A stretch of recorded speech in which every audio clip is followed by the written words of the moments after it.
আসসালামু আলাইকুম। আমি হেক্সাস জিন্দাবাজারের একজন স্টুডেন্ট এবং রিসেন্টলি আমি আইএলটিএস এক্সামিনেশন 6 গেইন করছি। সো আমার এই আইএলটিএস জার্নিতে আসলে হেক্সাসের ভূমিকা অনন্য বলা যায়, কারণ ফার্স্ট অফ আমি আমার বড় বোন আমাকে সাজেস্ট করলো যে আমি আইএলটিএসের প্রিপারেশন নেওয়ার জন্য।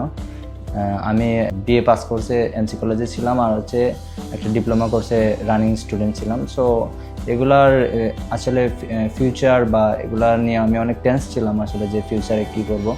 তখন আমার বড় বোন আমাকে সাজেস্ট করলো, ঠিক আছে তুমি আইএলটিএসের প্রিপারেশন নাও, অ্যান্ড দেন তুমি বাইরের কোনো দেশে গিয়ে হায়ার এডুকেশনের জন্য চেষ্টা করো।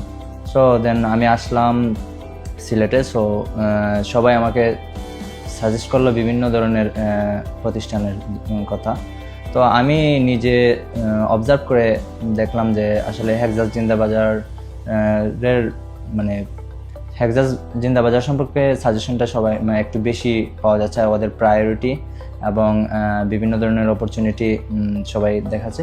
সো দেন আমি এত কিছু না ভেবে আমি হেক্সাসের মেইন কোর্সে ভর্তি হয়ে যাই। সো আমার ফ্রেন্ড শাকিল আহমেদ, উনি হেক্সাসের একজন মেম্বার। সো ও আমাকে ভর্তি হতে আসলে অনেক হেল্প করছে। সো দেন আমি ভর্তি হওয়ার পর আমার ইনস্ট্রাক্টর ছিলেন তাসপিয়া ম্যাম এবং নাজমুল স্যার। প্রথম দিকে আসলে অনেক এনজয়েবল লাগছিল, কিন্তু আসলে যত ব্যাচের গভীরে যাচ্ছিলাম আমরা, তো জার্নিটা অনেক হার্ড হয়ে উঠতেছিল, কিন্তু এটা অবশ্যই প্রয়োজনীয় ছিল।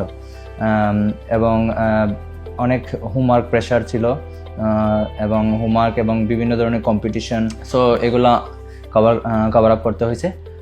অ্যান্ড আরেকটা মেইন বিষয় যেটা হচ্ছে, আমরা অনেক ধরনের ডিফিকাল্টিস ফেস করছি আমি বেসিকলি। সো এই ক্ষেত্রে আমাকে বেঁচে যখন ছিলাম, তো তাসপিয়া ম্যাম এবং নাজমুল স্যার আমাকে সব ধরনের হেল্প করছেন, কাউন্সিলিং অ্যান্ড প্লাস হয়তো হোমওয়ার্ক করার সময় আমি কোনো একটা বিষয় বুঝতেছি না, অনেক রাত হয়ে গেছে, 12টা একটা সময়, যদি স্যার বা ম্যাডাম অনলাইন ছিলেন তো ওনাদের নকরাতে ওনারা সাথে সাথে আমাদের রেসপন্স করছেন, এবং কিভাবে আমি হোমওয়ার্কটা কমপ্লিট করতে পারি এবং কিভাবে কোন ক্রাইটেরিয়াতে আমি করলে আমার ভালো হবে, তো ওনারা আমাকে এই বিষয়ে সাজেস্ট করছেন। সো আফটার দ্য ব্যাচ আমি আসলে 1 মাস আমার পড়াশোনার বাইরে চলে যাই, আসলে যার কারণে আমি অনেকটা পিছিয়ে পড়ি। সো দেন আমার ফ্রেন্ড আমাকে সাজেস্ট করে, ঠিক আছে তুমি এইচআইসিইউ ভর্তি হোক, হেক্সাসে এইচআইসিইউ কোর্সে ভর্তি হলে তোমার যে গ্যাপটা তৈরি হয়েছে সেটা হোমওয়ার্কের মাধ্যমে তুমি কভার আপ করে ফেলতে পারবা। আসলে এইচআইসিইউ বেসটা হচ্ছে ফুললি প্র্যাকটিস এর উপর, এখানে নতুন করে কিছু শেখানো হয় না, বাট অনেক হোমওয়ার্ক প্রেশার থাকে, এবং বেজে হয়তো কিছু কিছু জিনিস আছে যেগুলো আমরা ওয়াইডলি শিখতে পারি না। সো এইচআইসিইউতে মোস্টলি আমার যেগুলোতে ইমপ্রুভ হয়েছে রিডিং এবং রাইটিংয়ে।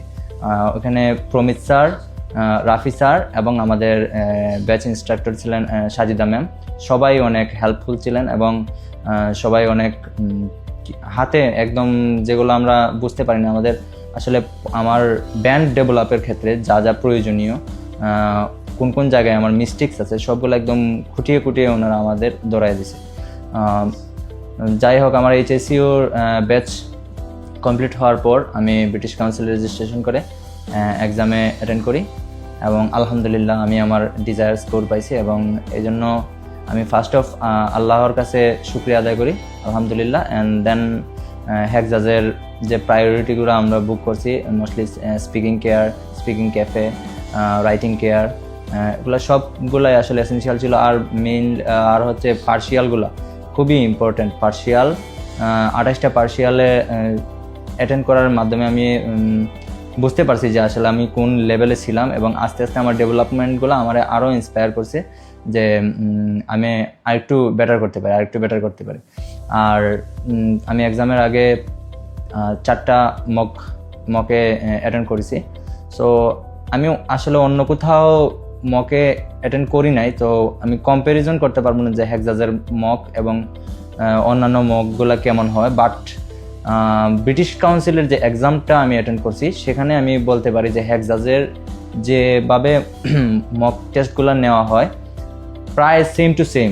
আমি মনে করি যে হেক্সাজেরগুলো আর একটু হার্ড হয় ব্রিটিশ কাউন্সিলের থেকে। সো এখান থেকে আমার যে মকের রেজাল্টে যে স্কোরগুলো আসতো ঠিক তার মতোই বা তার থেকে হালকা একটু বেশি আমি পাইছি, স্কোর গেইন করতে পারছি। That's all. Thank you everyone.